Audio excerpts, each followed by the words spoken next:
मैं मंच पर हूं तो मेरी निगाह जहां तक जा रही है मुझे एक पूरा जन सैलाब नजर आ रहा है। तो मुझे लग रहा है कि वंचित बहुजन आघाड़ी बाबा साहेब के विचार और संविधान के लिए जो लड़ाई लड़ रही है, आज उसमें हम कामयाब हो रहे हैं। आप सब जो लोग समय निकाल कर आए हैं, इतनी देर बैठ रहे हैं, तो मुझे लग रहा है कि हम जो संविधान बचाओ जन जागरण अभियान चला रहे हैं उसमें हमें कामयाबी मिल रही है। बहुत से बहनों भाइयों के हाथ में मैंने पोस्टर देखा, मी हिंदू, मी मुस्लिम, मी धनगर, मी फला फला। तो मैं भी कहती हूँ कि मैं मुस्लिम, अपने अपने बोर्ड ऊपर करो। हाँ, मी शेतकरी, मी गरीब मराठा, मी ओबीसी, ये सबको मैं कहूंगी कि हम सब वंचित के साथ हैं, वंचित बहुजन आघाड़ी के साथ हैं। और वंचित बहुजन आघाड़ी हमारा मंच है, हमारे लिए लड़ने वाली एक पार्टी, एकमात्र महाराष्ट्र में, पूरे हिंदुस्तान में एकमात्र पार्टी कौन सी है? जोर से बोलो। हाँ, सबने तो बहुत कुछ कहा है, लेकिन मैं जरा विषय हटकर कहूंगी। उम्मीद है कि आपको मेरा विषय पसंद आएगा। पिछला जो लोकसभा का, विधानसभा का इलेक्शन हुआ है, उसने मुझे सोचने पे मजबूर किया कि मुझे अभी एक भाई साहब ने कहा कि 6 लाख ऐसी समाज की आबादी है, और जहां तक मेरा अनुमान है कि 4 लाख के करीब यहाँ पर मुसलमानों की आबादी है, जनसंख्या है, ओबीसी की है, थोड़ा VJNT दूसरे भी हैं। तो फिर हमारा जनप्रतिनिधि चुनकर क्यों नहीं आया? क्या कारण है? क्या आपने कभी उसके ऊपर गौर किया?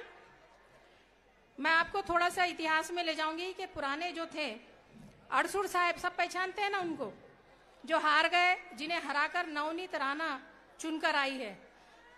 हाँ, तो हमारा अमरावती क्षेत्र जो है किस लिए मशहूर है? किस लिए मशहूर है? संतरों के लिए, संतरों के बागीचों के लिए। यहाँ पे अचलपुर है, मोर्शी है, और ऐसे 2 और जिले हैं जो संतरों की खेती के लिए बड़े मशहूर थे। और उन्होंने एक डिमांड रखी थी कि हमारी संतरों की बहुल खेती होती है और आप हमें जो है यहाँ पर एक कोल्ड स्टोरेज और एक फूड प्रोसेसिंग कंपनी खोल दे, ताकि यहाँ के बेरोजगार युवकों को, पढ़े लिखे युवकों को यहाँ पर नौकरी मिले, उनको रोजगार मिले, और हमारा जो संतरा जो जाया होता है, वेस्ट होता है, बर्बाद होता है, उसको कुछ, यानी वो वेस्ट नहीं होगा, किसानों को आमदनी होगी। अड़सुड़ साहब ने उस पर कुछ भी नहीं किया।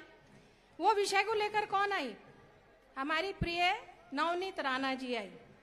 5 साल खत्म होने को आ रहे हैं, है कोई cold storage, food processing company है? हाँ, तो क्या है? ठन ठन गोपाल।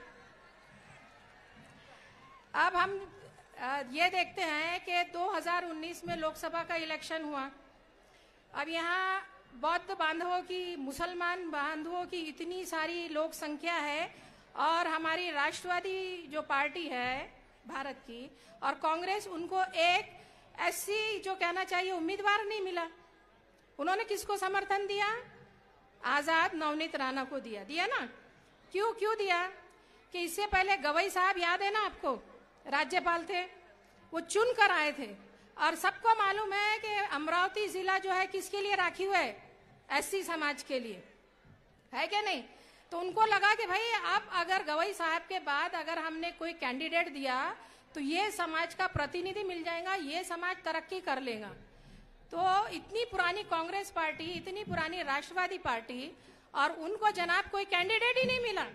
समर्थन किसको गया? नवनीत राणा को। और हमारे नवनीत राणा को जो दिया गया समर्थन, तो उनका भी नौटंकी, झूठ, फरेब।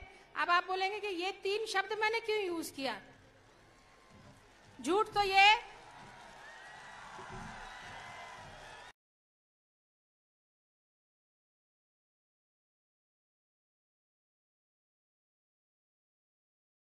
सर्टिफिकेट दिया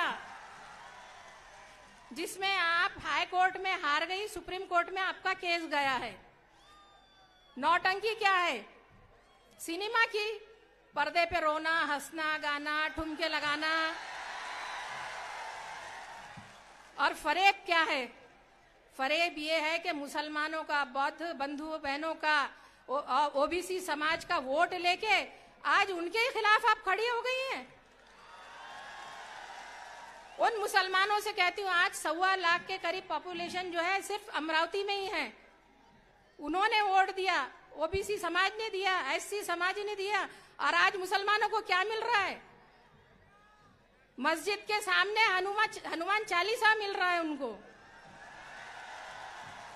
झूठा लव जिहाद का केस खड़ा किया जा रहा है। वो बच्ची ने आकर कहा कि ये झूठ बोल रही हैं, मेरा कोई ऐसा मामला नहीं है, मैं मेरे मामा के घर नाराज होके गई थी। कहानी बताने की जरूरत नहीं है, सबको मालूम है कि नहीं? और दूसरे ओबीसी समाज के लिए, एससी समाज के लिए क्या किया उन्होंने?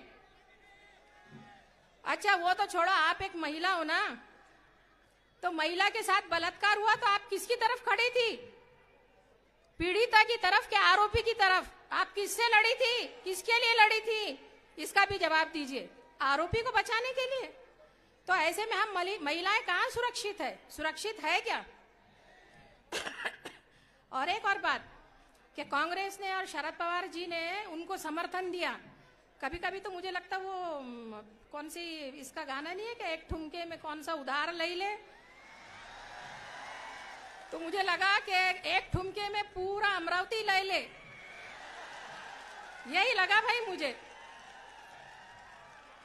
अब एक बात और कहना चाहूंगी मैं कि आपके बीच में उनके आने के बाद माहौल कैसे खराब किया जा रहा है। रजा एकेडमी वालों ने मोर्चा निकाला था, उन पर पथराव हुए थे, झाड़ों से, पहाड़ों से, बिल्डिंग से। इससे क्यों हुए थे पथराव? इसलिए कि एक इंडस्ट्रियल हब बनके अमरावती जिला उभर रहा है। यहाँ पे कपड़ों का सबसे बड़ा बाजार है, यहाँ सब्जी का बाजार है, यहाँ पे आपका एजुकेशन का सबसे बड़ा सिस्टम है, यहाँ पे आपका हाई कोर्ट है, यहाँ लोअर कोर्ट है, यहाँ सब कुछ है। आपके आसपास जो छोटे छोटे शहर है ना, उनको आपकी तरक्की बर्दाश्त नहीं हो रही है। वो नहीं चाहते कि यहाँ अमन शांति रहे। लोग चाहते हैं अपने बच्चों की पढ़ाई के लिए यहाँ आए, अपने बिजनेस करने के लिए यहाँ पे आए, रोजी रोटी के लिए अमरावती जैसे शांतिपूर्वक शहर में आए। इस शहर को बदनाम करने के लिए ये कार्रवाई की गई है, जिसे आपको समझना होगा कि अमरावती जिले को किस तरह बर्बाद किया जा रहा है। ये पॉलिसी आपको समझनी होगी। और एक बात ये ध्यान में रखिए कि ये जो है हमारे नवनीत राणा जी, तो इन्होंने कौन कौन सी जन सेवा की है यहाँ पर बताइए। उन्होंने धार्मिक वो क्या कहते हैं भरवाया है यहाँ पर, तो थोड़ा सा इज्तिमा भी भरवा देते हैं, उसमें भी चली जाती है आप इज्तिमा में। हमारे बौद्ध बांधवों के जो है बौद्ध मठ होते हैं, वहां पे भी चले जाती थी आप। हिंदू महासभा भराया, भाई एक ही जात का क्यों भराया आपने? सबकी जात का भराना था ना आपने, एक जात का क्यों भराया? इस सवाल का आप जवाब दीजिए। और जीत कर आई आप किसके भरोसे है? मुसलमानों के भरोसे, बौद्ध बंधु भाइयों के भरोसे पर, ओबीसी के, एसटी, वीजेएनटी के। और आप किसके साथ चले गई? बीजेपी के। और क्यों गई आप बीजेपी के साथ? क्योंकि मैंने क्या कहा कि झूठ के बल पर आई है, झूठी सर्टिफिकेट पे। और सुप्रीम कोर्ट किसकी है? रंगा बिल्ला की। रंगा बिल्ला कौन है? रंगा बिल्ला कौन है? हमारे अमित शाह और मोदी जी हैं। तो उनके इस पर आई है वो। सबको मालूम है सुप्रीम कोर्ट के फैसले कहाँ और किसके नाम से निकलते हैं, किसके फेवर में निकलते हैं। इसलिए बहनों भाइयों, मैं अपने अब यहाँ चंद शब्द खत्म करना चाहती हूँ, लेकिन एक बात जाते जाते कहूंगी कि अभी भी होश के नाखून लो, इलेक्शन लगने वाले हैं। और कितना अच्छा हो कि जमीन पे सारी हरियाली हो, आकाश नीलिमामय हो, दोनों अगर मिल गए तो हमारे प्रतिनिधि को कोई नहीं हरा सकता। आपने मुझे यहाँ बोलने का मौका दिया, धन्यवाद।